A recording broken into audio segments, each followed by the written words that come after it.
مفتی صاحب آخر میں جو ایک اہم ترین بات ہے تماچا یزید کے دربار میں اس شخص نے یزید کے چہرے پہ مارا جو کہ مسلمان نہیں تھا. مسلمانوں کے چہرے پہ تو تماچے لگ ہی رہے تھے نا، بلکہ مسلمانوں کے چہرے پہ تماچے مار رہے تھے. لیکن وہاں پہ ایک تماچا جو ہے سفیر قیصر روم نے وہ بنیادی طور پہ یزید کے منہ پہ مارا تھا، اور پھر ایک یہودی بھی وہاں موجود تھا، اس کا بھی ایک مکالمہ یزید سے ہوا ہے. یہ دو تماچے پڑھنے کے باوجود بھی وہ انسان نہ بنا، اس کو سمجھ نہ آئی کہ وہ اپنے ساتھ کیا کچھ کر رہا ہے. بتائیے ذرا. جنید بھائی، قیصر روم کا جو سفیر ہے اس نے جب حضرت امام حسین رضی اللہ تعالیٰ عنہ کے سر مبارک کو دیکھا کہ یزید نے بے حرمتی کی اور چھڑی ماری، تو حضرت ابو برزہ نے بھی جو بات کی تو کہنے لگا یزید سے پلید ہمارے روم میں ایک گرجا ہے جس میں عیسیٰ علیہ السلام جس جانور پہ سوار ہوئے اس کے کھر کی ایک نشانی پڑی ہوئی ہے.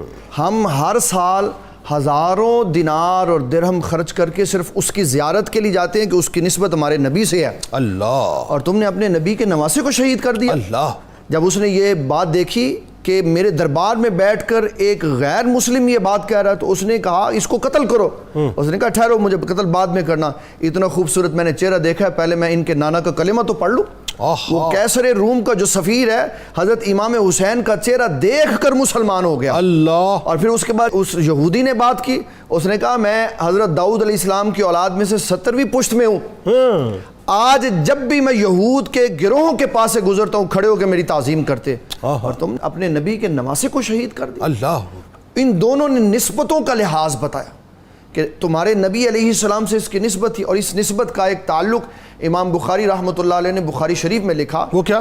جب صحابہ کی عبداللہ ابن ابی بن سلول سے کسی مسئلے میں لڑائی ہوئی جہاد سے واپسی پر، تو اس نے منہ پہ کپڑا رکھا. ایک صحابی رضی اللہ تعالیٰ عنہ وہاں یہ جملہ کہہ رہے تھے لبول حمار رسول اللہ صلی اللہ علیہ وسلم اطیب من کا، کہا تو اس دراز گوشت کی بات کر رہا ہے. نبی صلی اللہ تعالیٰ علیہ وسلم کی وجہ سے اس کو جو نسبت ہوئی وہ یہ دراز گوشت اس سے زیادہ فضیلت والا ہو گیا. اور بتایا. اب دیکھیں میں ایک بڑی خاص بات کرنا چاہتا ہوں، باپ اور بیٹے کا فرق سمجھیں. یہاں پہ حضرت سیدنا امیر معاویہ رضی اللہ تعالیٰ عنہ یزید کے باپ ہیں، اور وہ کیا کر رہے ہیں، بیٹا کیا کر رہا ہے. جب نبی صلی اللہ علیہ وسلم نے حج کرنے کے بعد اپنے بال مبارک ترشوائے، ناخن کٹوائے، تو امیر معاویہ فرمانے لگے ناخن مجھے دے دیں.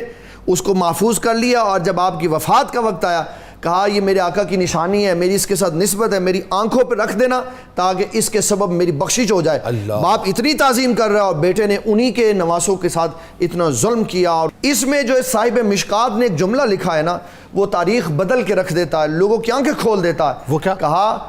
کتاب العلم میں یہ حدیث موجود ہے، رسول اللہ صلی اللہ علیہ وسلم فرماتے ہیں جس کو عمل پیچھے کر دیتا ہے اس کو نسب آگے کبھی بھی نہیں کر سکتا. وہ جس کا مرضی بیٹا ہے، نوح کا بھی بیٹا ہے تو جہنم میں جائے گا، لوط کی بیوی بھی ہے تو جہنم میں جائے گی.